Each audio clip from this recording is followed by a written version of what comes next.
Hello,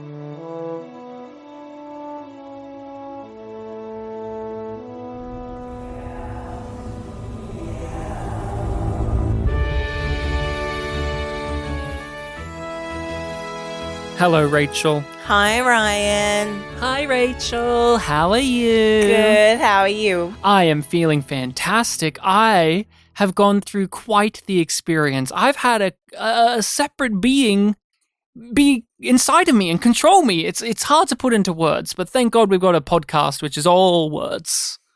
No visuals on this pod. There's a sex joke right there. There's a sex joke right there, but we're not going to make it because we are adults. Thank God we're called the Yum Yum Podcast, a very mature name for a podcast, a very sensible name. Yes. And why are we called that, Rachel, and what do we do here on the Yum Yum Podcast? We are called that because it was a line in Star Trek Discovery that was just batshit. And you latched onto it. So did you. And you will never let go. Nor will you. Be true. You love the line as the same as I do. Like it confounded us both. Yeah, no, but it inspired us, made us want to become who we are today. I'm not going to bother arguing with you about this again. I have evidence. We're here to discuss an episode of Star Trek Discovery's final season, and we're not here alone. We are joined by one of the hosts of the Contrarian podcast, Julio. Imagine if it was Alex. If he joined in. Surprise, surprise. He's watched all of Discovery and he has some thoughts. He just says, not enough wrestling. No, it's me. It's Julio. I came with my own body. Don't worry. I'm not taking over anybody. I'm just here to celebrate Discovery one last time. Are you guys as excited? I can't tell. I haven't heard, at the time we're recording this, your episodes on episode 1 and 2 of season 5 haven't come out yet. So I don't know what I'm getting into. I was telling Ryan. I think you know what you're going to get from me. I don't think that's why I was nervous. I don't think any of my thoughts will be shocking. We have still not, I would say, fully put in stone the overall opinion on season 5. No. I think that will come more as we podcast, but at the moment, I think it's fair to say, Rachel, we feel like we're a step up from where we were feeling emotionally podcasting about season 4. Like at the end of season 4, we're like, do we even podcast about Discovery anymore? It's not as much of a slog, but it feels like it's more of a waste of time. Hearing your souls be punished as you were doing your recap of season 4 was quite an experience because I binged it basically, almost back to back. Your show, not the season. Season 4 took me forever to watch, and it just listening to your recaps and hearing the frustration and the disenchantment increase as you were getting to the finale, and then having to do a full season recap and. Yeah, when you get to the point where we're like, I don't even know if we're going to cover season 5. It's like, oh my God, these poor souls. And then they made it the last one. And then they said, it was like, okay, I guess we have to. Yeah. Then they knocked on the door. They said, hello, actually, you are going to cover it because it'll be the last one. Even the production didn't realize it. So, we did that just for you. And we just sighed and said, we will get back on the saddle and we'll bring all of our friends with us. Julio, where have you been in terms of your journey through Discovery? You've been on the podcast a couple of times now, and you have had your experiences with Star Trek through your life, but what about Discovery? What has been your journey with it since we've last had you on? It's been pretty interesting because I feel like whenever we've talked about Discover here on your show and also online anywhere, I'm always swinging to defend it while trying to acknowledge its flaws. And I'll be like, but it's not so bad. But look, there's potential here and so on. And the big change was that, for starters, season 4 is really bad. I think season 4, the second half in particular, it's pretty like that is the kind of thing that would make me for sure like stop watching a show. And then on top of that, I think it's that Strange New Worlds exists now. And so there was that comparison going on. I love Strange New Worlds. And so there was a point when Disco first came out, it was like, well, that is the new Star Trek. And so it was pretty shiny. And there was a lot that I could just forgive just because it was like the Star Trek that was available. And I could just keep going. I'm thinking, well, they're going to make it better. They're going to keep making it better. And then, well, now I have Strange New Worlds to watch if I want something that's, I think, a lot better. And a lot more, I think, confident in what it is. My thing with Star Trek Discovery was that for the first 3 seasons, I always felt like, all right, well, they're still figuring it out. They're still figuring it out. And probably one of the most disheartening things about season 4 is that I said this on your Discord channel. I felt like they finally figured it out. And they figured out that they were not a show that was for me. I think season 4 settles into like, this is it. Michael is captain. And so there's no more second guessing, right? There's no more, regardless of what the showrunners say, the actors say, it's not really about Michael's journey. Like I could probably see the first 3 seasons as Michael's journey to becoming a captain. And then season 4 is like, and now she's a captain. And, we're 100% celebrate everything that she is, even if on the surface, the stories may tell you that they're not. And I'm not a big fan of Michael as a character, as a captain. So Star Trek Discovery becomes a really hard show to watch in season 4 if you don't like Michael. And so you stopped watching it altogether. We are the reason you finished season 4 because we said we're doing the last season. We want you on. Please finish the show. And you said fine, begrudgingly. Well, the show gave me an out. Because they did the mid-season break, which I stopped there because I was like, all right, well, let's take a break because I'm not really having a good time. So let's give it a break. And then I just never came back until you told me that, you needed me to. So. We needed you to. And you were fighting tooth and nail on this whole entire... If you follow Julio's social medias, he would be like, I'm watching Discovery. And then actually I'm taking a couple weeks off to watch a new show or a different show or something else. It was like hilarious to me.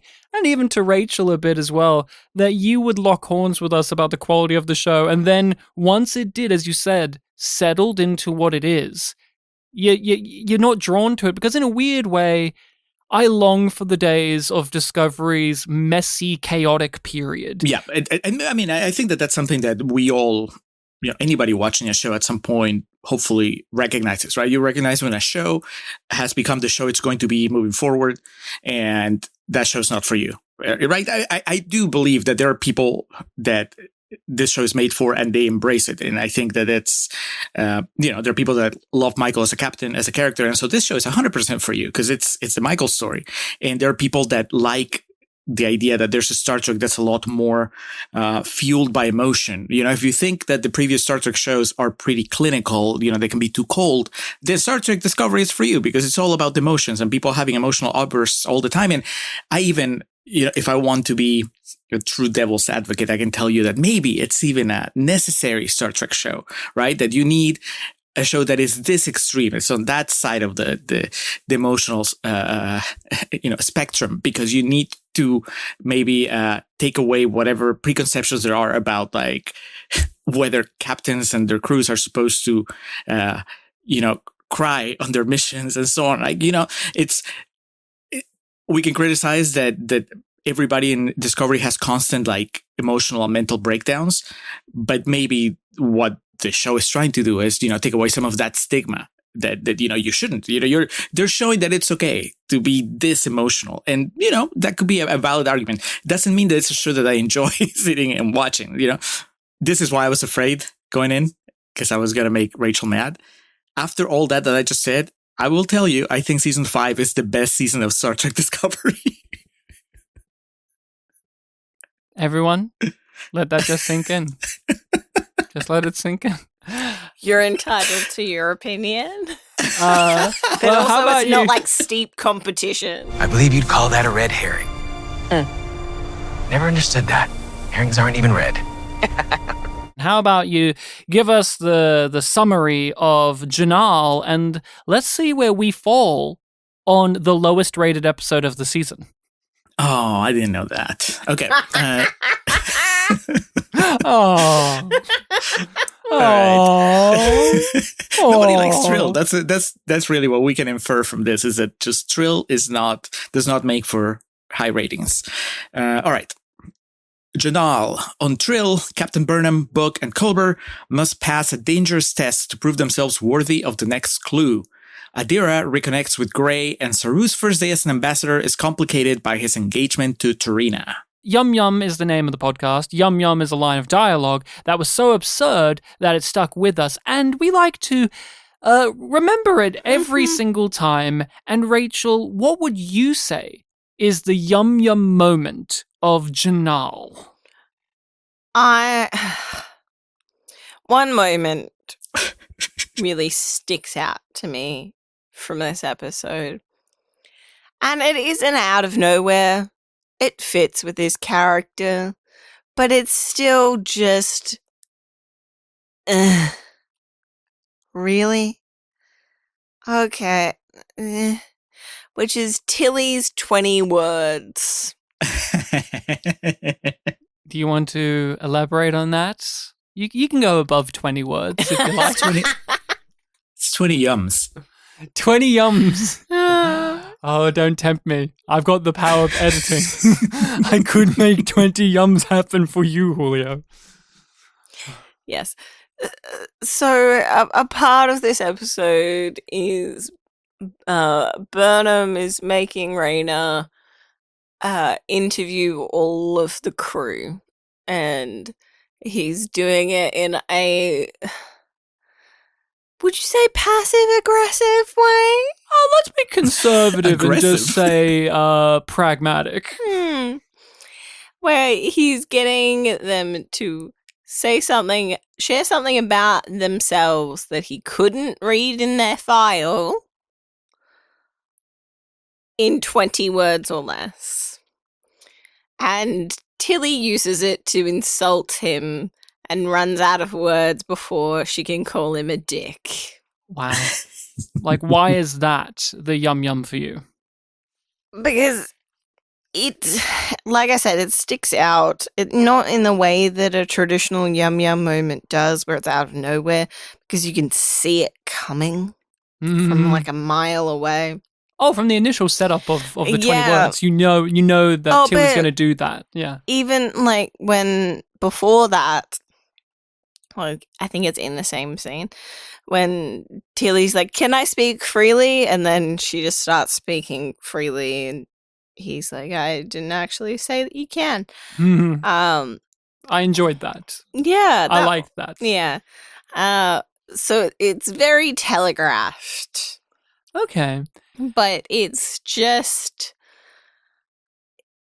so annoyingly written and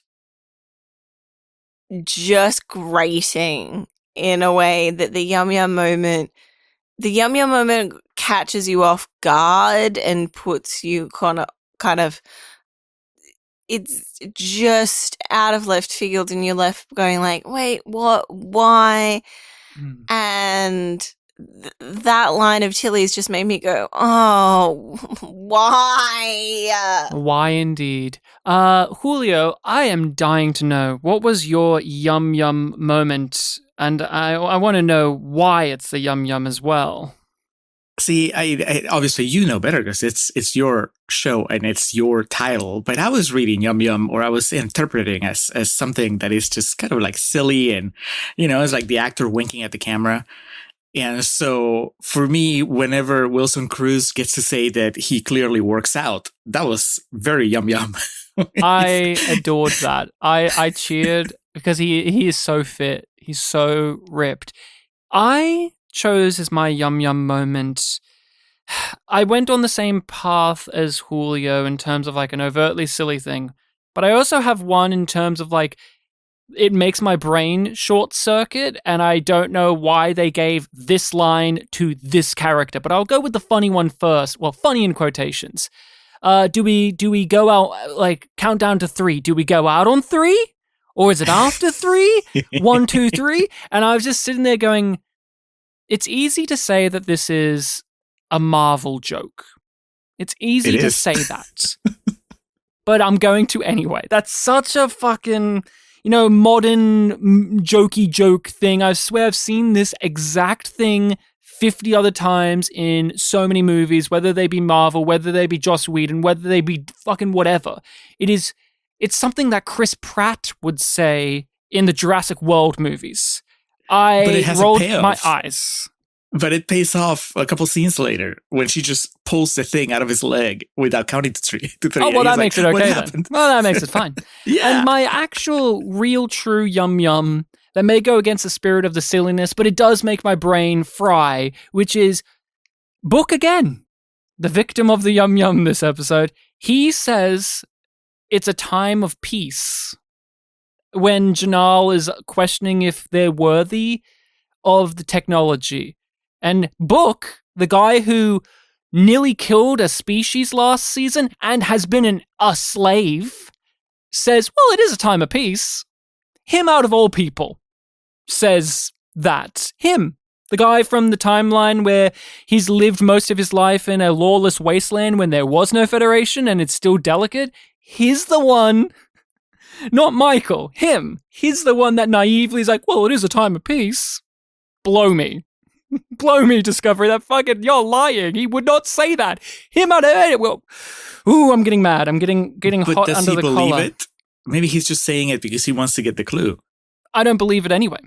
Michael should say that. And he should say the thing that Michael says after that. The lines are in the wrong place. That's what I'm getting at. But Rachel, Julio and I are very, very keen to know, what's been your experiences and thoughts on Jinaal? I went into rewatching this episode forgetting a lot of it. I thought that I remembered more of it than I actually did because silly me thought that there was only like 2 plots in this episode. Yes. There's 4. How could you forget? So I forgot half of what happens in this episode. And I would say, percentage-wise, there's probably even more than that because I remembered the Trill stuff with Wilson Cruz getting body swapped kind of thing. And then taking them on a wild adventure. And Adira and Gray breaking up. Those were the 2 things that I remembered. I did not remember Saru and Trina. And I did not remember that the stuff with Raina was in this episode. I did remember that. But not this episode. But I didn't put it in this. It's because it ties so beautifully to the rest of the episode. That's why you forgot it. Oh, wait. Sorry. No. Sorry, that doesn't work. It just is adjacent to everything. Mm-hmm. But did you like this episode on the first watch or this watch? Or are you not a fan? This is the lowest rated, as said. So I remember thinking that it was just mid and forgettable, but annoying in terms of its implications moving forward. Because it really doesn't change much of like episode to episode that Gray and Adira are breaking up, but the scenes are so poorly done in my opinion that it just really annoys me. I think it annoys you even more though. And the stuff with Jinaal himself feeling like it was just being stretched, but having fun with Wilson Cruz getting to do something and doing it really well and making it really fun was good. Keep up. You have a lifetime. I only have a few hours. Wow. This guy really works out. I went into this not knowing anything, and then, because obviously this is my first time watch, and as soon as they're like, we're going to Trill, and they're going to meet up with Gray again, and Hugh is going to mission. I was like, oh, that's why they wanted me for this recording. Because we did talk about the first time they went to Trill and they left Hugh in the Enterprise, not in the Discovery, even though he was the most logical choice to go down there with Adira. And now they brought him and he's part of the crew. And I agree, this is probably the most memorable thing in the episode. If you're going to refer to this episode, I guess you have two choices. You can talk about it as being the one where Rayner has a gazillion meetings, which made me think of that Parks and Rec episode where Ron has to go through 200 meetings in one day. Or you can call it the one where they gave Wilson Cruz a gift. And I'm like, all right, here, you're going to get to do something They let him that do you his never job, do. which is act. Yes, here. They're like, Wilson, you got to wake up from your chamber that keeps you youthful. It's time to act. And he just says, okay. He's on set. He does some acting. Then he goes back into his little cryogenic chamber and freezes himself to stay pure. It's a lot of fun. It's I think that side of it is very playful, and that is something that I enjoy throughout the season. And it's here. There's stuff that I don't care about. I did Adira and Gray. I think that from the moment that he went long distance, from the moment that I think that there's a lot that you can do with those two characters, but then when you separate them, and then it becomes clear that it's not a priority to really just follow through with what it is to be in a long-term relationship. And it never was. That's the thing too. Like, it makes you retroactively go, oh, they were never interested in this relationship fully. It was only about the loss, the tragedy, not anything more. Yeah, I mean, I was glad to see it end, because I was like, all right, this is not something else that we're going to be dragging through the rest of the season. We can just say goodbye to this plot line. And I'll say this, I think that the scene doesn't work, partly because I don't think that there's enough buildup for that sort of emotional moment.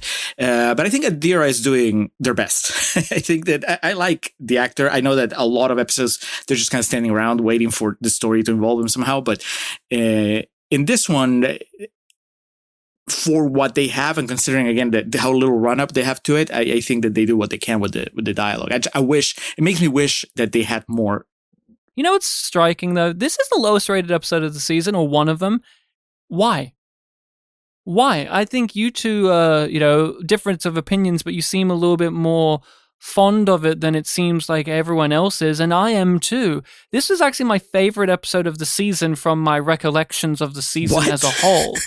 And I'm not being jokey. I actually, when I watched this, I liked it. There were things, of course, that I do not care for, but that's just a part of the DNA of the show. Like, after a certain point, even with shows I love, like TNG, I just go, yeah, there was a shitty Deanna Troi plot, but I still like TNG. And that's what I was like with this episode, where it's like, it has a lot of elements that I am just a fan of, and it catered to me. The Saru plot caters to me, not just because of the political stuff, but also him as a character and seeing him evolve and change and fuck up in terms of his relationship, but they're both emotionally mature people, and they're both very logical, and they fix it in a way that makes sense to their characters. And same with the Jinaal stuff. It's lovely to see Wilson Cruz get to act, but also I liked at the end of it, Hugh and Michael connect on the fact that they're very similar to one another in a way that hasn't been flagged up in the show that much, but when you think back on it, it makes a lot of sense that they're characters who are never satisfied with not knowing the answer. I think that works really well. We're back on Trill, as stated, and Rachel, we have discussed with Julio in the past a Trill adventure, and I think this is a marked improvement on that, but how do you feel about it, and what do they get up to? This one, it feels a bit odd because they don't grapple much with it being Trill. It does feel like they're like, oh, we need a different way for them to interact with these scientists. Oh, we could use the Trill for that. And it's just like, they just say that there's this thing, and they do the thing, and it's done. The transfer of consciousness. Yeah. It's basically a mind meld. Yeah. Yes. a Vulcan There's mind very meld, little time spent on that setup. It's just like, we can do this thing. We're doing the thing. It's done. It's happening. Moving on. And then that's why, like, it feels a little bit weird when Gray is kind of doing a eulogy funeral thing when they're letting the symbiote go back David to the Simon waters. monologue at the end. Yeah, when it goes back into the sacred pond, Yeah, it's just it like, withers oh, away. the host did just die immediately, I guess. They do that. Yeah. There's a part of me that can't help but be conditioned in the way that sci-fi TV works, where instead of having 4 plots, we could have had 2, or maybe 3, in terms of we have an A-B story of A on the Trill homeworld and B back on the ship with Rayna, and you can connect these things how you please. And there's a part of me that can't help but go to the idea of when Jinaal takes over Hugh. He's still a chill guy, but perhaps he gets a little bit too comfortable being alive again, He and there's doesn't that want to back and give forth. up being alive. 100%, yes.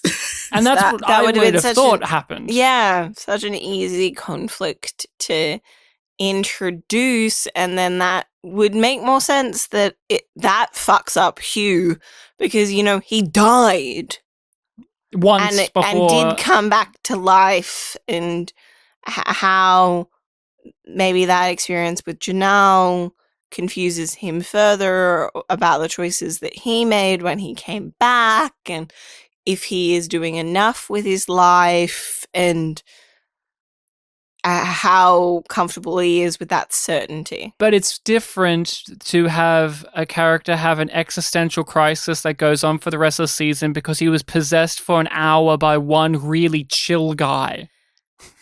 Yeah, like Janaal's a really chill guy. it He's makes really sense that they're nice. switching up the sort of conflict that Hugh is dealing with, because on the surface they have dealt with him being weirded out that he's alive when he was dead.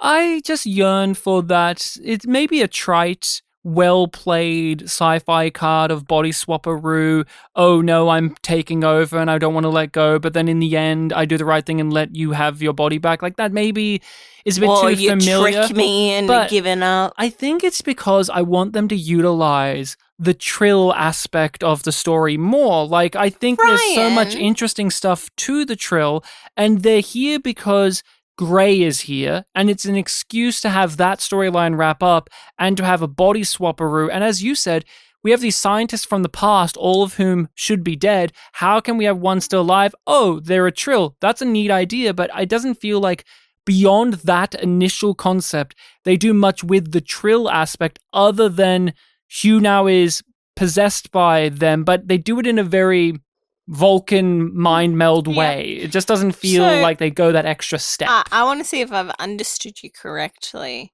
Ryan, in that you're asking Star Trek Discovery, the sci-fi show, to deal with the sci-fi nature of it, of its plot. Rachel, we don't have time to explore the metaphysical implications of this. We just don't have time. So my impression was wrong. You weren't asking Star Trek Discovery to be sci-fi about its sci-fi. It's about faith. It's about family. That's what makes it so important. I'm not asking. I'm not saying about what it is. I am asking. You're correct. If that's You're what correct. you wanted. I just yearn for that because there's too many. You yearn for the fucking sci-fi in your sci-fi. There's just How too many. dare you? There's too many elements being spun here that it is the classic statement that we make, which is they aren't able to water all of the seeds enough. See, I get what Rachel was saying. Like, I didn't have it in my head, like, but hearing her verbalize it makes a lot of sense, which is that, yeah, we come back to Trill, but in a way, you could kind of switch around a little bit and it could be another planet, another culture, as long as you could get the body swap done. You know, I guess you need somebody that part of the lore is that this person, this messenger that holds the clue has been alive for hundreds of years. So you need, I mean, the Trill fit that mold, what the episode needs. But yeah, as far as once you get to Trill, I guess, there's a coat of paint that says Trill, and there's the costuming, but there's not a whole lot of exploration of what the symbionts are doing. Not like in that first episode where we actually went into the, whatever you call the merging with Michael. And don't get me wrong, I didn't need that. But I think that maybe the reason that we feel like they could have done more with the Trill side of it is just because when it becomes just Michael and Book against these creatures, and there's like phasers and running around and whatever, that's when it gets kind of boring and pretty generic. So you mean Jinaal, the day for night? Oh, it's day for night. Oh, it looks awful.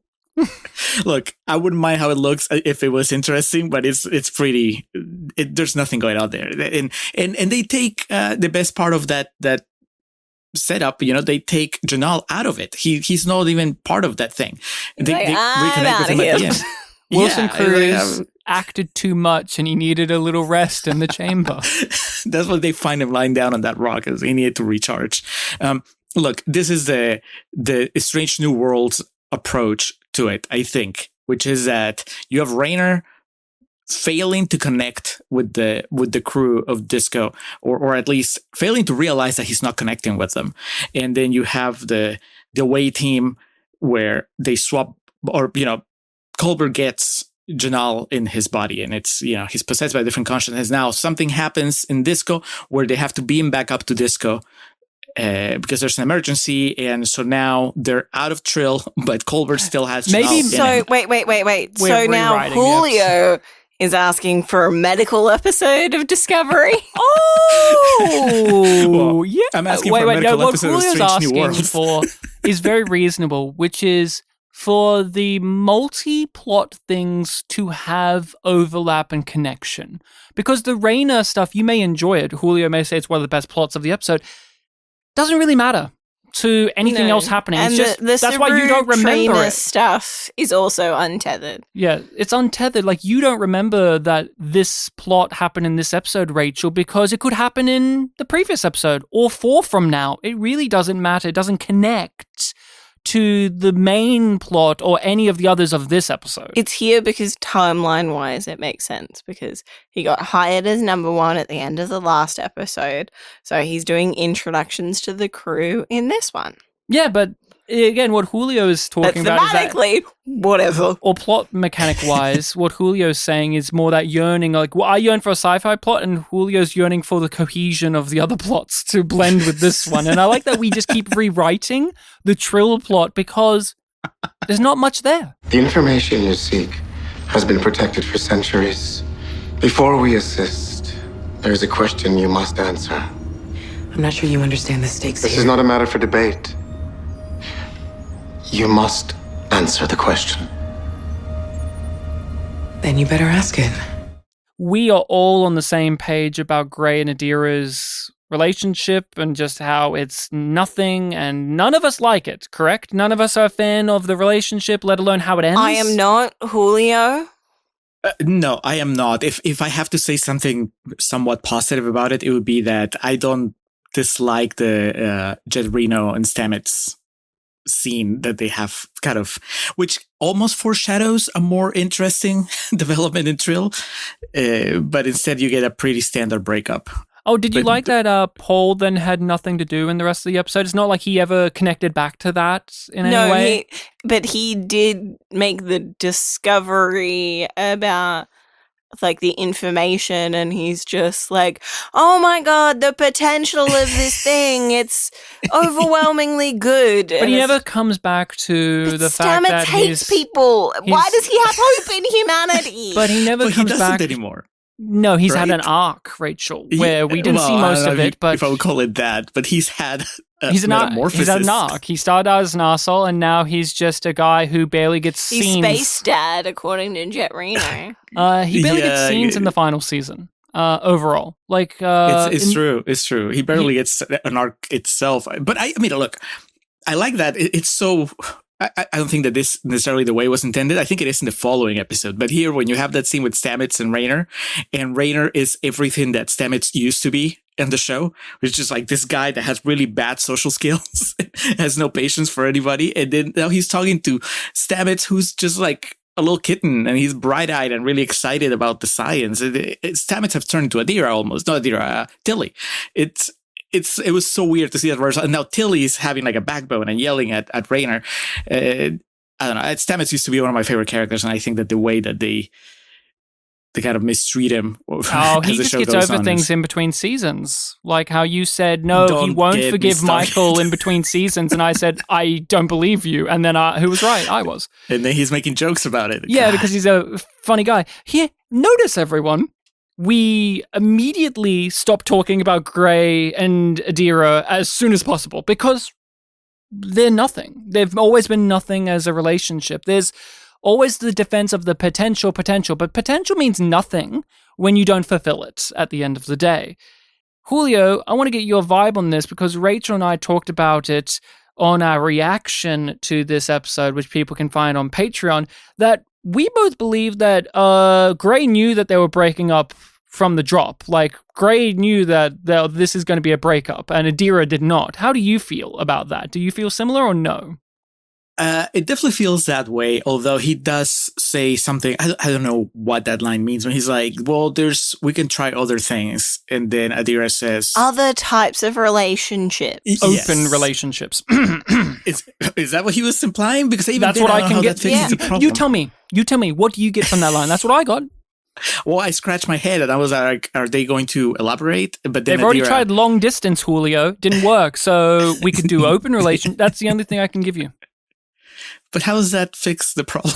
Because it doesn't. Well, it doesn't, because Adira says that doesn't work for me. I think what Gray, at least in my interpretation, Gray is thinking, well, you need immediate, intimate, personal connection now, which I cannot provide you. So you can get that from someone else, but we can still be in a relationship. That's what I understood it to me. Guess. Man, okay, give me that plot line if you're going to even hint at it. Look, when it got to the end, like I said, I was just happy that it was done. I'm like, all right. We now, whenever we get a scene with Adira, we don't have to worry about it being just about Gray being in Trill and long distance relations and anything. Now we can hopefully do something else with the character, which I think they kind of do a little bit in this season. So I was mostly relieved. The thing that bugs me about it is Gray to me throughout all of this relationship breakup to where we've been up to, comes across as an inherently selfish, ungrateful person. And I don't think that's the intention. It's not the intention, but I cannot help but feel that way when all we've seen is Adira sacrifice and give up and make compromises and do everything for Gray, and Gray is just constantly, I need space.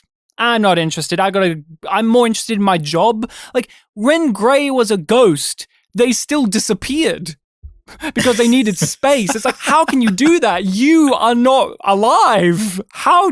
But then they come back to life and immediately leave. And then here they are in this episode, and all they do in the conversation is make it in a way where Adira is the one who has to make the decision of if the relationship goes forward. And even has this bullshit line of like, I don't want you to give up your stuff, and obviously you wouldn't want me to give up anything of mine. And it feels very manipulative and one-sided, but I don't think that's the intention of the show, but that's how it comes across, because I've never seen Gray have to give anything up for Adira, and all I've seen is Adira have to give up everything for Gray. Is it supposed to be that Gray is just immature because they're not super old like the other Trills, right? I don't remember what the setup was on that first episode. They no longer have a Trill inside of them, or do they? I'm not too sure where that ended up. Yeah, I thought that they didn't have a symbiote in them. They were in training to become a guardian. Again, because Adira had the symbiote from Gray? I don't know if Adira gave it back. Again, that should not matter to this. It's like what you said. Is Gray an immature character? Would you define Gray as an immature character? I wouldn't. Really? No, like, in terms of the relationship, yeah, they're not very mature, they're not good at communicating, but in all other aspects of their life, they seem to know exactly what they want and what they're striving for and have a deep understanding of themselves and their desires. Thus, they are so committed to working with the symbiote side of things of their culture. Would you say that the show is making a case and exploring and is aware of that immaturity in the relationship from Gray's part? No, I don't think so. I don't think that they're aware of how poorly this character can come off. Especially in that scene, it really got under my skin that he seems to be very aware that this is the end, as we pointed out, and just being like, so you're saying that we're over? So it's no, grow some fucking balls. You're saying it's over. Just be upfront with what you've clearly been thinking about. All of us are on the same page that it feels like Gray knew that this was going to be a breakup and Adira didn't. And what really drove me up the wall, and I asked you, Rachel, during our reaction, and you felt similar, which is the first thing Gray does when we see them in this episode is give a big, nice, glowing smile at Adira. And it's like, would you be doing that if you knew you were going to break up with this person? No, I wouldn't. There's no sense in that. No, there's no sense in that. You can have a smile, but what you said, Rachel, was you wouldn't be having a smile that goes from ear to ear, like how Gray does. I think I use the phrase, the smile shouldn't reach the eyes, because it should have some level of falsehood to it, of I'm excited, but maybe this is a bit complicated, and do you think maybe the actor didn't know? Yeah. No, because in all the other scenes, clear. they are playing it like they know, it feels like. I do not think that the show really knows itself if Gray is supposed to be at fault in any way. I believe that the show is on Gray's side. You, Gray, are the mature one who realizes that the relationship isn't working and you put the stop on this. And Adira has to learn a lesson because that's what Tig Notaro's saying. That's what Paul is going to realize. It is Adira who needs to learn and needs to make more compromises and needs to make more less. And I feel like it's so unfair because Adira has been nothing but the emotionally mature one in this relationship throughout the whole entire thing, only for the show to then wag its finger in their face and say, no, you haven't. And it's like, when has Gray? I agree with that. I don't think the show is upset with Gray or is vilifying him in any way. I think that the show maybe, especially because going by what Jet Reno says, right? Which is, again, that frames the rest of that story. Doesn't she refer to it as hormonal teenage love or hormonal teenage relationship? She's kind of leading us down the path of this is just going to be two teenagers breaking up. That's why I was asking, how old is Gray supposed to be? Because I don't remember. And if you see it in the context of just these two really young people that have to come to terms with the fact that long-term relationship is just not something that they're prepared to handle. Yes, I agree that Gray is the one that's not compromising at all. But I don't think that Adira, just like I don't think that the show vilifies Gray. I don't think the show is saying that Adira wasn't the wrong or that Adira wasn't doing enough. Just saying that, well, this was not going to happen. And honestly, what I feel the most is that they're just they're trying to ride this thing out the fastest they can. They're like, we can't spend any more time on this plot that's going nowhere. So let's just get it out of the way. They're so good. They're so good. Right? So good. I literally feel like a parent. Yeah. The weird world of politics of Star Trek Discovery is a statement I have written down because these last 2 to 3 seasons have started to bring that in. The political landscape and how the characters who are Starfleet officers, they're more military people, have to coexist with this and how they have to exist and form it. And now Saru has transitioned fully into diplomat mode and we're seeing him go through the murky waters. But there's also a bit of excitement because we're so far in the future of the Star Trek timeline. You can do so much in just this realm. It's not just about finding new, strange worlds out there, but who are these people we have at the table and who are we talking to? And this side of the episode, I wish was a bigger thing of the season. Like, the idea... You wanting more of Saru. Yes. But, like, even the minor idea So of unusual. Vulcan politicians, that's interesting to me. Like, the way that Tarina and her aide are written and played, I actually found fascinating. Like, there's degrees of ambiguity there. Like, I understand where both sides are coming from. I understand why Saru feels conflicted during this journey. I think it's a use of the sci-fi premise in a way that's great, of Vulcan politicians, and here are two Vulcan politicians who look at things logically and yet end up in extremely different places. It makes it so that the Vulcans, for instance, aren't just a race of people who wear the same hats. Yeah, proving that logic can be used to justify anything. Well, you have to see Ambassador Saru so that you can appreciate the return of Action Saru later in the season. I think that's why this is here. Everyone, just let that sink in. That was one of the writers from Star Trek Discovery entered the chat.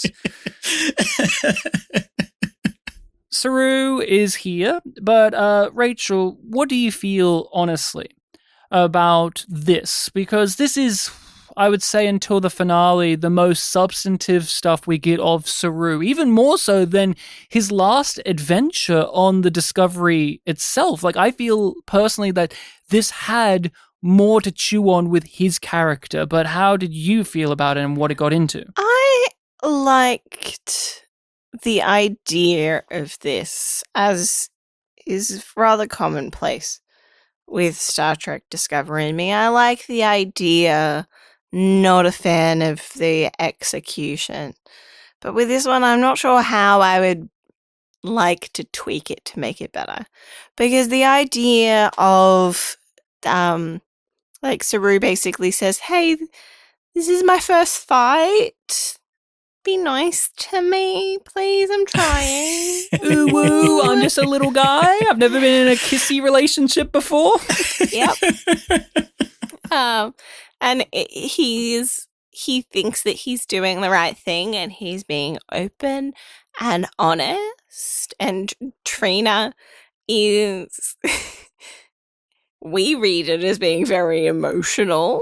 For Vulcan, yeah. Yeah, the way that she's just like, I didn't ask for your fucking help. I'm out of here.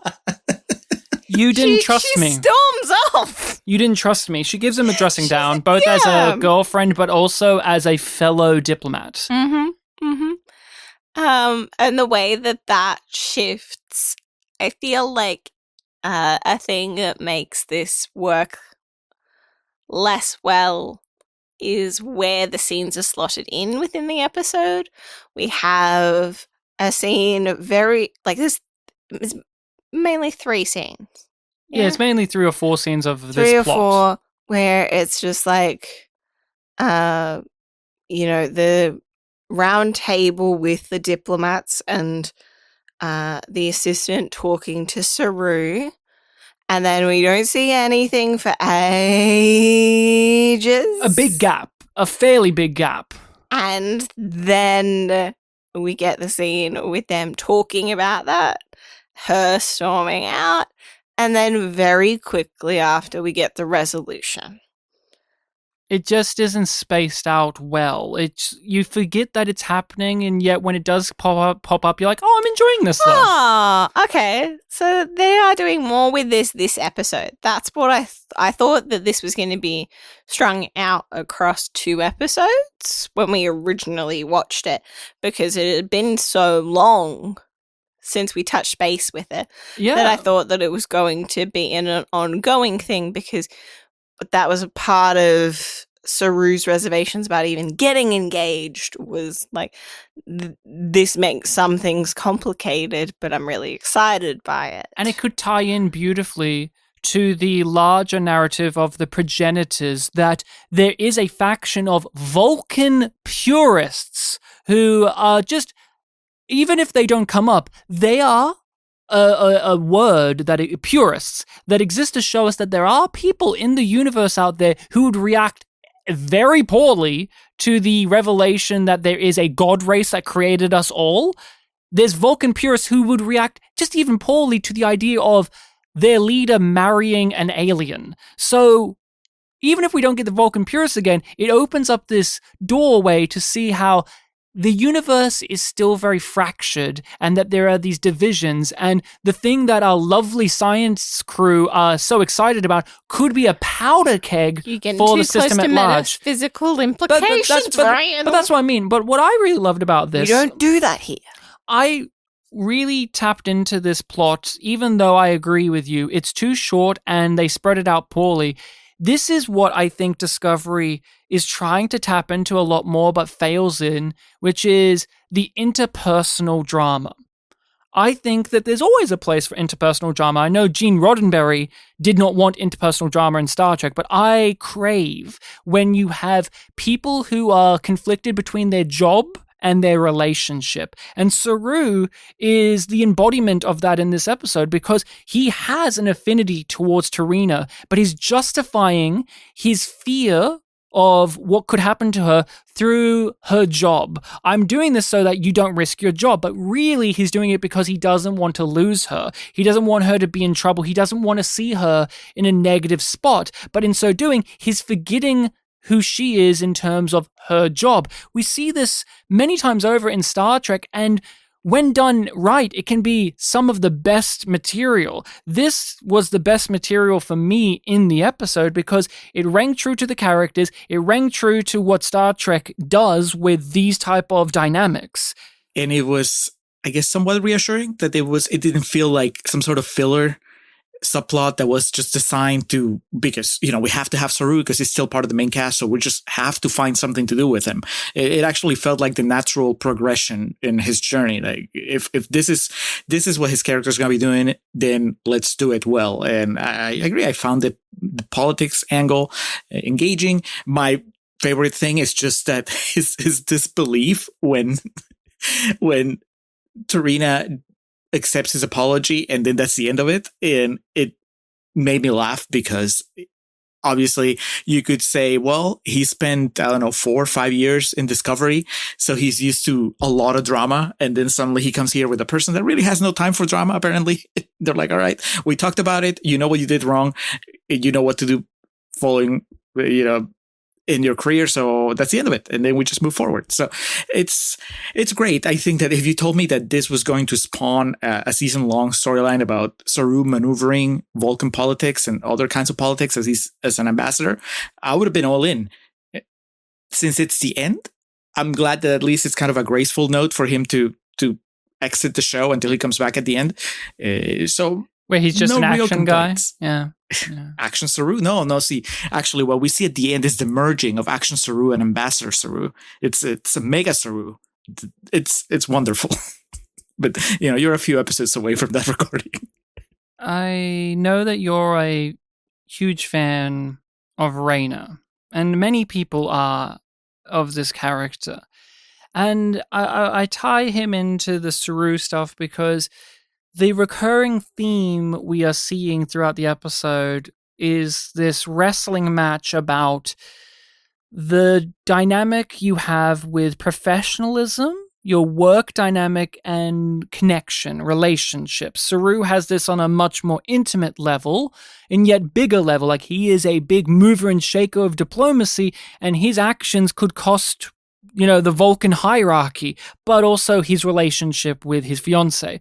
We have that, obviously, with Rayna on the ship getting to know the crew, and him and Tilly butting heads throughout the entire episode about what level is acceptable of being close to the crew or being further away from them. So I'd love to hear some of your opinions on that stuff and how this episode handles it, whether it is through Rayna or Saru or just Star Trek in general, because, that's a huge part of Picard's character as well in TNG is he's very distant from the crew, but at the same time, he's a great captain. Yeah, I think it's not as black and white as maybe the episode might be painting it, although I think that you could say that if the episode paints it as black and white, the season ends up showing you some of the shades of gray. I don't know if you guys land on one side or the other or of the argument. I think that and granted, I like the character to begin with, so that's why I was not closed off to whatever Rayner's perspective was of how you manage a ship. How are you a good captain? And that's my favorite part of the episode, that's my favorite plot line, because I guess maybe, you know, my mundane interests are more like on that level. I was like, yeah, let's talk about managing. Let's talk about your strategy to ingratiate yourself with this crew, or to at least find a way to assert your authority. I really like that when you get to the end, he has a moment, like on the positive, he shows Tilly that he was paying attention and that he was extrapolating information from whatever it is that they were telling him.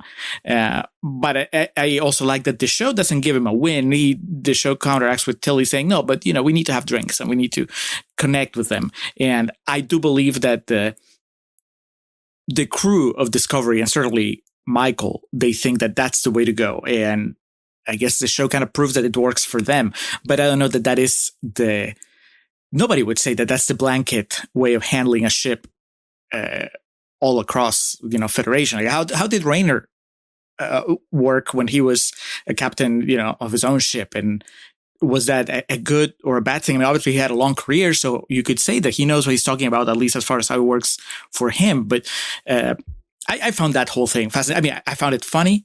I found it interesting. You know, I think that the montage of the different crew people coming over and talking about their own experiences are not on their resume.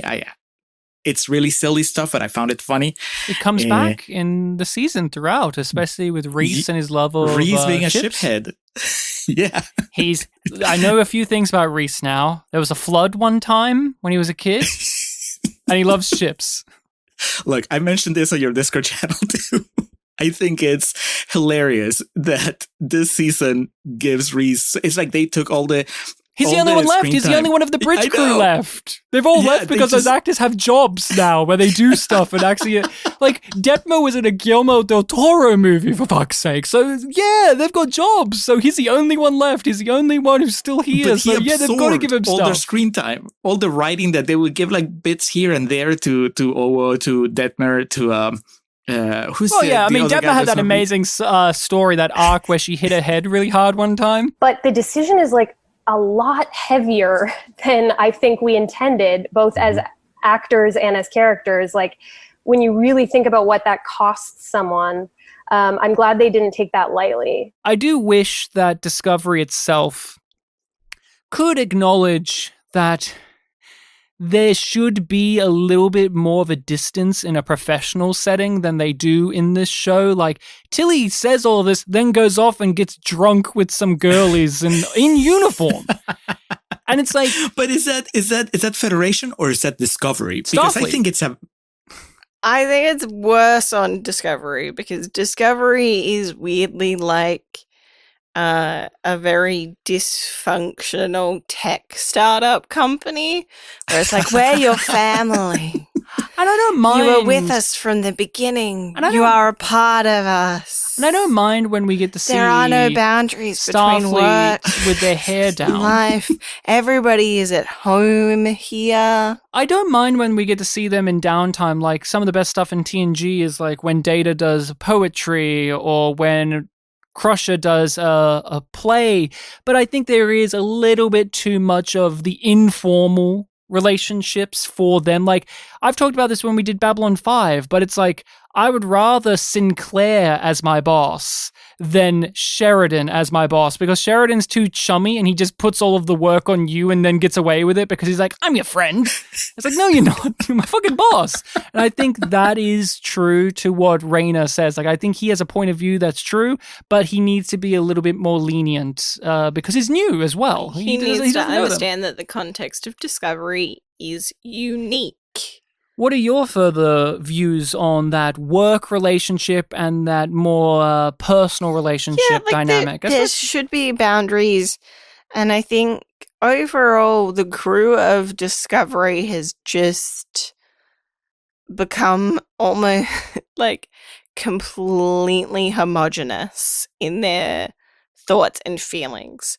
Like, Stamets is no longer an asshole. He believes in hopes and, you know, dreams and everything is good, and even though his career's in a toilet, good will triumph. And everybody thinks the same except Raina. I appreciate that this episode does slightly address my big issue of the season, which is I have had problems with everyone being on the same page about the progenitors, about this big god race and this technology. Everyone has reacted the same way of like, oh, that's great. Oh, I love that. We can find the answers that we've been craving. And if we have the technology, we can do nothing but good. Raina steps in this episode and he just does devil's advocate. But at least it's something. It's a contrasting opinion. It's not even it's a contrasting point of view. It's not as if he is saying that this is his opinion. No. He's just being very managerial and saying, well, wouldn't it be dangerous in the wrong hands? That. We need to consider this. Especially because it was such a big part of him in the previous episodes that you've got to think the way that your enemy thinks. Raina is just very mildly saying, like, this could be bad in the wrong hands. That's what he's saying overall. And can we talk about that, Rachel? What do you feel about Discovery's stance within this episode or overall about this technology and, in quotations, being in the right hands, or in quotations, it's peace times? Ridiculous. It's fucking ridiculous. If they had that attitude in TNG even, where humanity was, you know, more... It was more of a utopia, egalitarian wonderland. Yeah. They still would acknowledge that that's like the downside of humanity, like the underbelly of humanity is still present, and the potential for evil exists everywhere. I'm going to be a Raina and counter you now. They didn't do that in The Chase, the episode that this whole entire season revolves around. No, but they did in other episodes. I'm thinking Drumhead. Yeah, but The Chase is what this season is following up on, and they are following up what TNG did, which is throw its hands in the air and say, oh, this is nice. This is awesome. There's no ramifications that would come from finding out that there is a god. No, just the potential of all of these people coming together and having a common ancestry and a common goal and blah, blah, blah, well, blah, at least blah, in TNG, it was a bullshit. worry that the Cardassians and the Romulans and the Klingons would use this for weapons. The Klingons openly declared that it's a weapon. Let's use it for weapons. But I know that the episode is saying, in the end, we're not going to get our hands on this technology. It's clear that they're never going to get their hands on this technology. But the fact that there's this little moral test and this belief, like, one day we'll be good enough to have the keys to the car in this way, and that every character believes that to be true, even ones who have suffered or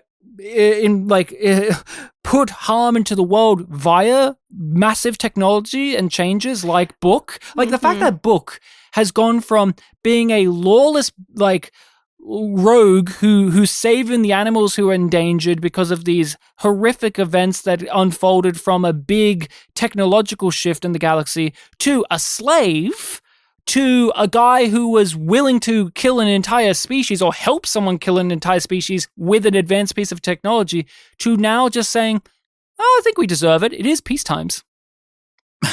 And it's like, well, what? But I think that's not, you know, there's what the Federation, what David Cronenberg feels, right? And then there's the season-long journey, I think, that ends with the decision they make regarding that technology in the finale. So I think that you could argue, if you wanted to counter argue this, you could say that through the 10 episodes of the season, they come to realize that no, that humanity shouldn't have this. You know, nobody should have it. No, that's exactly what I'm saying. Like, you can say, like, they obviously won't get this technology because they're going to come to this understanding. But in the journey through it, we don't really have people voicing that. Not in this Well, episode. they're all very. I mean, it doesn't surprise me from the crew of the Discovery. That's the thing. But it should. I mean, they should, yes. I mean, we should have characters like Raynor that argue against it. But based on everything we've seen the past 4 seasons, when Michael says, yeah, let's just go get it, I'm like, yeah, of course. Yeah, but that makes it boring. Like in terms of like, that's what I'm saying. Like in this discussion where Saru, where Paul is saying like in the right hands, that should be a scary statement to hear from our character. Like he believes that there are right hands for this technology, but it's not scary because, well, that's what they always do.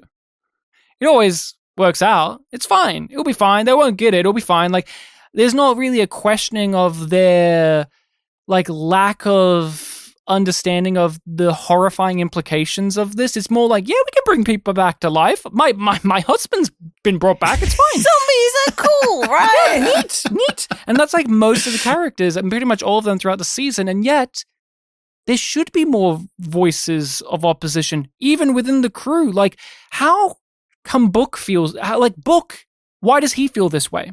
After everything he's gone through, why does he land in the way he does during this episode? No clue. No clue. Because he's more concerned with just getting back together with Michael. That's really so it's a selfish priority number 1. But be real. Be real. Why is he here like this? No clue. No real reason, like no real proper reason within the framework of his character. He's here so that he can communicate with the creatures that are very conveniently mostly invisible. Made me think of Babylon 5 all over again with that episode with the invisible alien. If you can justify it more by saying that his entire thing in season 5 is he's just trying to atone for what he did in season 4, right? He might following the have same rationale that got him in trouble in the calling first. himself an associate. He's not a prisoner. He's an associate. I'm going to atone for No, he's on the side my of the sin of Federation, using though. technology in a way that was beyond our means by helping us attain technology that is clearly beyond our means. Like I don't. By being on the side of the Federation, right? Like season 4, he broke from the Federation and did his own thing and almost ended everything. And now I can see how he would be like, look, they seem to know what they're doing, so I'm just going to stick around with them. I'm going to trust my ex-girlfriend. But does that make for a good person? Like, does that make for a good person overall? And does it make for a good character? I don't think so. I think that makes him a little bit more Weasley in a weird... If you read it like that, I think it makes him more Weasley. Like, yeah, he went too hard last season in defying them, but in a weird way, he's now going to help them become literal gods? I don't know, man. It's kind of scary. It's kind of scary, and the fact that no one says it's scary is upsetting me.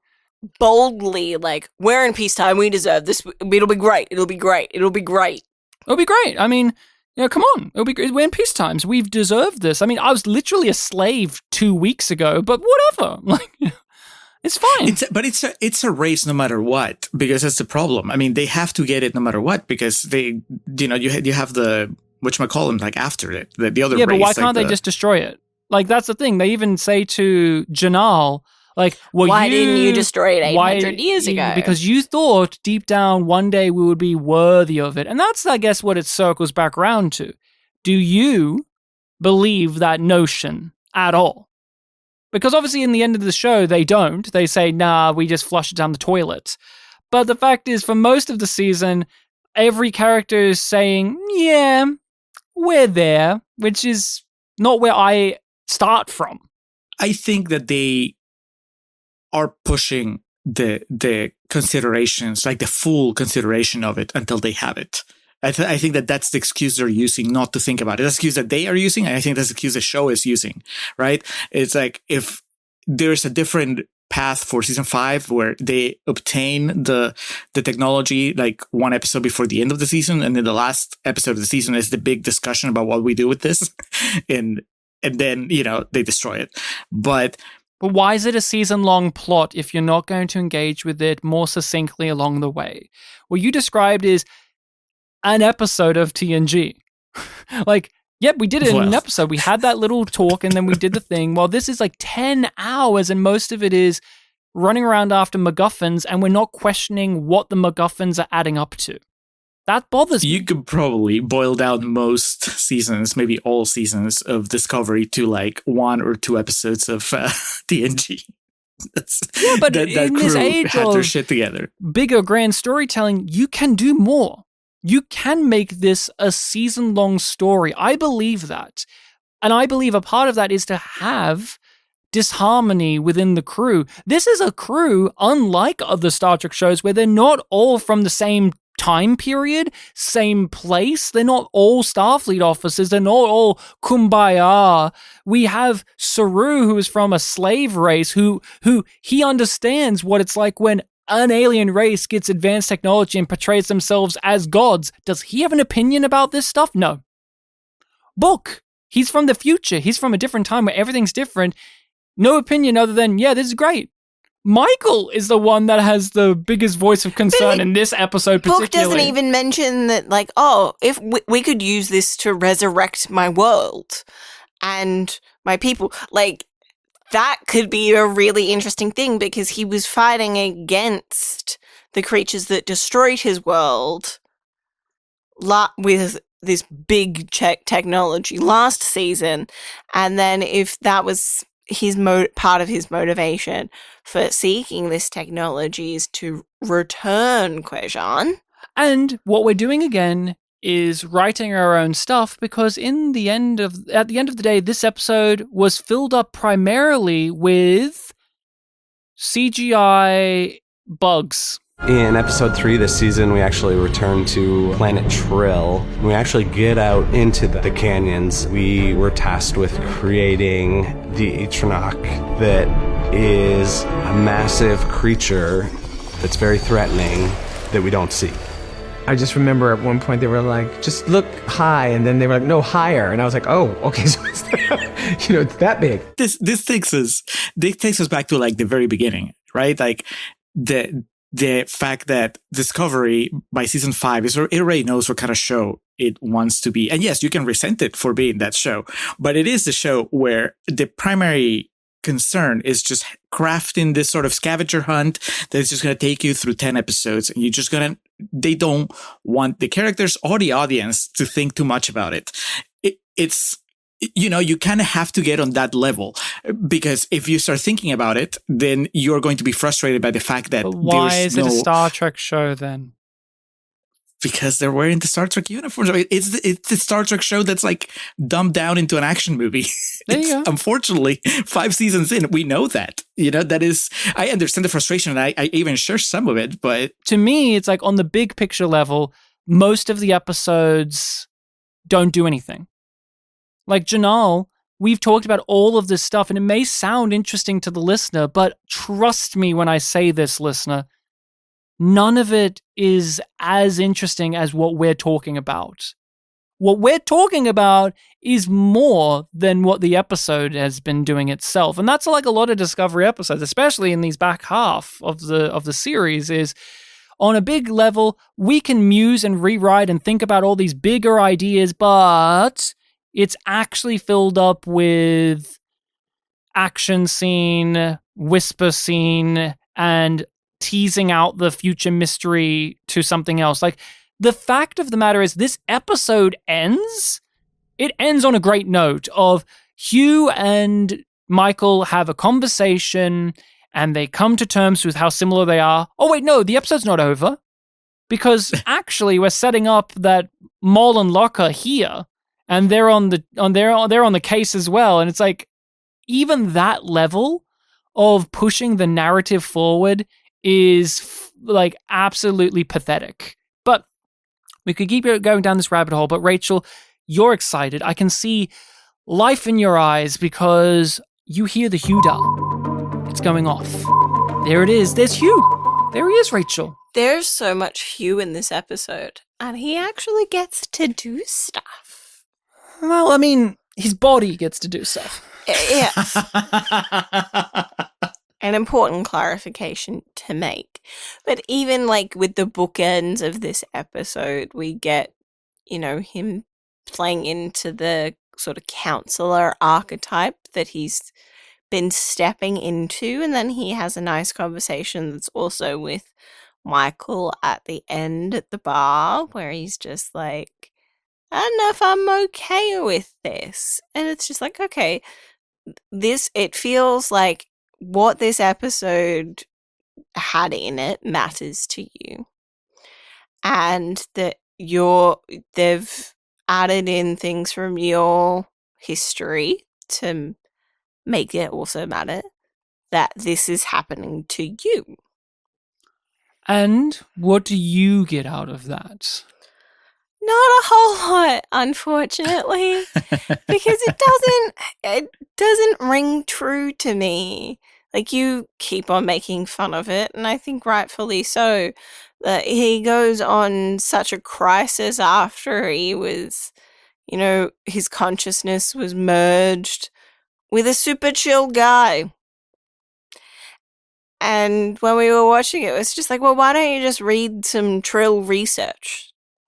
I love Hugh in this episode. It's easy to just throw off any of his characterization because he's possessed by another character. It's easy to do that, but I feel like we get a lot of insight onto his character. I enjoyed that he leans over and says, like, it's my job type deal. I love that. I love that he's Mr. I remember everything, and he's annoying people by remembering all of these little details of their lives. But that's his job as the counselor now. I liked all of that stuff. I think it's it's a mixed bag on the ending for him in this episode, because I like the conversation up until a point and then it keeps going. And it kind of taints the conversation that I enjoyed. So it is, a daring move for Star Trek Discovery to properly cement human faith exists. Because in Star Trek, religion and spirituality is something that the aliens are allowed to have, but humans not so much. Like, there's little hints of Christianity here and there, or Judaism, but not really. Like, you're not in Babylon 5 where one of our main characters is Jewish and the other character is an agnostic and another character is Catholic, like Star Trek doesn't do that. So it's a big move on their part to say, like, no, religions still exist and they still matter, and his family look at them in a very specific way. I think that's good. I think that's cool. I think that's a move that Star Trek Discovery is allowed to do, and they can play around with that if they so choose to do that. And I liked his coming down on, like, I cannot be like her. I cannot be satisfied with not knowing the answer, which I think does make sense for Hugh's character. When he died and came back, he wasn't just satisfied with, well, I'm alive. He wanted to know what that meant on a personal level, a philosophical level, an existential level, as well as a medical level. The implications of it. Even if that story was not handled the greatest, it at least exists to say that this moment from Hugh makes sense. And there's so many, and him and Michael bonding over that shared problem or that shared drive, it was wonderful, because Michael and Hugh are not a pair that I ever think about. They're not two characters that I think, oh, they're a wonderful duo in Star Trek Discovery, because Hugh doesn't get to be a part of many plots. So he's not allowed to be that person that you can say, oh, Hugh pairs wonderfully with blank, And so I liked it, but that conversation goes over the line because Michael hijacks it and says, oh, all of that stuff that was nice character stuff that tied beautifully with the themes and message of the episode makes me think about the big overarching season-long plot. And then she just goes on, and it actually ruined the scene for me. It actually ruins the scene because they couldn't help but be like, actually, this scene's going to help motivate the mystery box season-long arc of the story. And it just poisoned the well. It's funny because I actually feel like, thinking back on the fact that he's already come back from the dead makes the scene play a little weird. But it's just, those are the cards that have been dealt at this point. Like, season 5 can't retroactively make season 2 not happen, because this feels like the kind of thing that you should have seen when he came back from the dead. Like, that fucks you up that much. But like you said, they dropped the ball in season 2. So now at least I guess we're having him have this sort of conflict now. And it makes sense in the context of the season. I like it. I like it more on rewatch. Like you said, seeing the seeds being planted, knowing where it goes, and the fact that by the end of the season, he's just going to come to terms with the fact that some questions you don't have answers to. And I think that is something that you come to terms on a daily life, like a person that's not in Star Trek. I think that is probably the most relatable thing, right next to the management seminar from Rayner. Just the idea that even in a world, in a timeline where science has done so much and has gone so far, there's still some things that they're having trouble explaining. And if you're a man of science, you have to reckon with that barrier when you hit it, and you're going to have to, it's going to drive you nuts not knowing how something happened, and you have to explain it. And I like that, what they do with the season. I mean, it's Star Trek Discovery, so it's pretty clunky in the way that it moves some of the pieces, the way that Michael kind of takes over the scene at the end and so on. But overall, I mean, it's wild when you look back at the character of Hugh Culber, from season 1 and, where we're in season 5. On one hand, you can say like, man, it took 5 seasons. You should be embarrassed of yourselves. And on the other hand, you'd be like, okay, finally. I'm glad that at least Wilson Cruz is getting to do something, and they're getting to do something with the character before the show is over. So it was, overall, I was happy. I was excited that they did that, and hoping that they would not, that this wasn't the end. Because, knowing that it's the final season, did you guys know it was the final season when you were watching the first time? Yes. Yeah. Okay, they so didn't know it was the final season. Right, they didn't know, but you guys did. We all did, yeah. It was well known before the season came out, yes. Okay. And it was well known that there was reshoots throughout it to kind of tie things together the way that it needs to for the end. And, well, in the end, that was kind of bullshit. It was just like the last 20 minutes of reshoots, and it's embarrassing, but we'll get there when we get there. I think that there is an added layer of... He was not even there for that, no. They couldn't get Wilson back for the reshoots. He's busy in Broadway.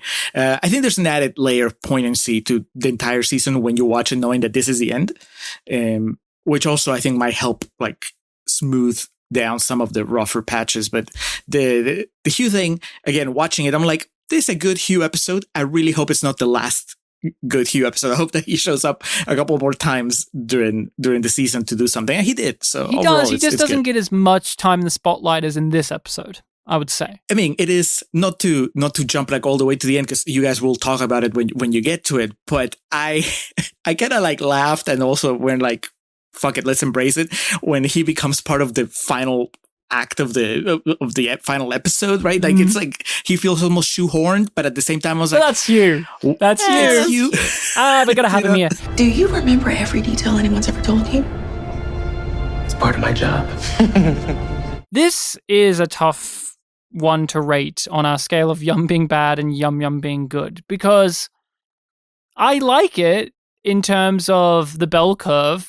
Like, for a Discovery episode, yeah, this is better than some of the others. For the season, it stands out. It's memorable to me. I remember this episode in a sea of episodes that are forgettable. It's trying for things, but it's failing miserably as well. But I will give this a Yum Yum. Yum Yum. I was trying to think if there is an episode this season that I would give a yum to. And it's probably the first one. I think that I haven't rewatched anything. The only one I've rewatched is this one just before this recording. So this one gets a Yum Yum. Yum Yum. I still don't like this episode that much, because it frustrates me, because there is so much clear potential in this episode for stuff that I would like. But there is stuff that I do enjoy. It's very scattered and minimal. But really, honestly, I don't hate this episode. I don't think it's a good episode of television, but I do think it's a good episode of Discovery. So I also give it a Yum Yum. Yum Yum. What is the name of the next episode, and what is happening? Face the Strange. Like the Doctor? Is he in the episode? I don't think so. Is Benedict going to come back as Khan? He was in Star Trek. Remember that? Ignore that. A All race the between connections. Discovery and the bounty hunters' luck and mole intensifies. An unexpected weapon forces Burnham and Rayna to work past their differences to save the rest of the crew. Best episode of the season. Saying it right now. Well, I don't know. I like this one a lot. We'll talk about the next episode, obviously, next time on the podcast. Everyone make sure to stay aware, tune in, subscribe, listen along, tell all of your friends and family and foes about Yum Yum Podcast. We are here talking about the final days of Star Trek Discovery, and what a wild ride of emotions it has been already, and I cannot wait to see how we go with the rest of the season. Julio, where can people find you online, and what do you do on your podcast? Online, you can find me at Contrarian Prime, at Contrarian Prime, in most social media platforms. Our show, you said you were not sure when this is dropping, but the next big thing we have coming up is our big summer event where we're going to be talking about MTV Movie Awards winners. So we're going to go taking it back to the 90s, probably. Should be much more lighthearted than our last summer event. So keep an eye out for that. We grab movies that have a fresh Rotten Tomato score or a Rotten Tomato score, and we argue against that score. So we say nice things about rotten movies, bad things about fresh movies, and then we tell you how we really feel. Ryan and Rachel were together on our show somewhat recently, talking about the very first Star Trek movie. And so we got to say very... there was a whole range of opinions between like Star Trek newbies like my co-host Alex and Star Trek. What would you call yourself, Ryan, at this point? Are you like a Star Trek elder? A professor.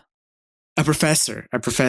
At this fucking point, I'm a Rachel professor and I of were in Discovery. between. I'm one of the few people who remembers that they made a big deal that Hugh and Paul weren't married, and then somewhere in season 5 they said they are. So I'm a professor. Happens in between seasons. Yeah, sure.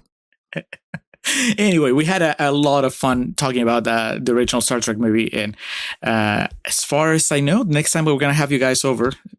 Still, the date's to be determined, but we're going to be talking about Blade Runner. So that's it's not an MTV Movie Award winner.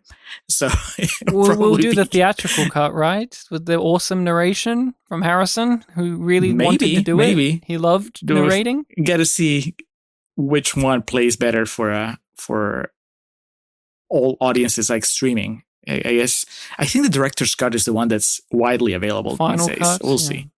The final cut, yeah. But anyway, if you like to listen to people talk about movies and try to be funny about them, it's a good show that we have there. And we even have, like I said, a few Star Trek episodes. It's time to say goodbye to all of the yumlings out there, and even Julio, because after this, Julio will never join us again to talk about Star Trek Discovery. Doesn't that make you tear up a little bit? That there won't be a future of the podcast where we argue with Julio about how it's the same as it ever was with the series, and Julio's like, no, this is much bigger drastic change than where we were last time. That's the way to put it. That's all right. I will argue with you on your Discord now that I've unlocked that door. And if you, dear listener, are not a patron and you want to see that conversation, you do have to sign up to the Patreon to get access to that Discord. And if you do that, you get access to so much content. We have a huge back catalog on Patreon that you get do we have immediately. Do we have more stuff on there than on the main feed? I think so. At this point, Quite quite possibly. But We've been filming our reactions to these episodes of Star Trek Discovery for the season. So if you want to see Rachel laugh and cry at episodes of Star Trek Discovery, head on over to the Patreon and you will be rewarded. But you might see little teasers on our social media under yumyumpod or yumyumpodcast. We're everywhere on the internet under yumyumpod or yumyumpodcast. It's been a pleasure talking Star Trek Discovery yet again, but to end this, we have to inquire, who should have said yum yum in this episode and when? Rachel? Jinaal, when I think it should have been the first thing that Jinaal said when he's like, you know, awoken from his consciousness. Yum yum. Yum yum. Julio, what is your opinion? It has to be during the Rainer montage of interviews. Just one of the crew members. What, Jet Reno? Right? Yes. No. Last time they Talked about the chips. Last time they were chips. David Cronenberg gave me chips. No. Actually, no. It's none of the people we saw. It's that's the one time you see Detmer. Oh yeah. I know. They were together. The story. Oh, did you like how they weren't in this episode? How they rode around them? Dude, okay. I was gonna wait till we were done recording, but let me ask you now. So did they not know that they were not available? At what point do they officially leave the show? Because I think they knew that they weren't available for the whole season, but they had them contracted for a little bit. It's like how last season, I can't remember the guy's name, left the show and then he was replaced with an identical black man who's on the bridge now. Like, remember last season there was the other guy whose name I cannot tell you. He was Lieutenant like, Christopher. Yeah, sure. He's like, I'm enlisted by David Cronenberg, and there's going to be an amazing that's plot. Bryce. And then we never see him again until the final scene of the series, where he's like, I'm here, but Wilson Cruz isn't. Right, but the show, it was just weird that they called him out by name. Like they even tell Rainer, yeah, okay, but you're going to they're meet doing Detmer it in and terms Owo of like, later. this is why they're not here right now. They're not on the bridge today. But they're still totally a part of the crew. And look at these new characters, like the Bajoran lady and the other person. We're introducing them in this episode, and we're going to make sure you know who they are by having them say quirky things in the interview with Rainer, so that way when they replace Detmer and Owo for the rest of the season, you can't say it came out of nowhere. That's the truth. That's the truth of it. I mean, yes. You may not like it, but that's how it works. That's I what they actually did. like them better. Sure. I do not care. I could not tell you their names. I just remembered Detmer and Owo because they're clearly lesbians and the show was afraid to do it. Cowards. My Yum Yum pick is Gray. I think Gray, after breaking up with Adira, should have leaned in real fucking close and whispered, Yum Yum.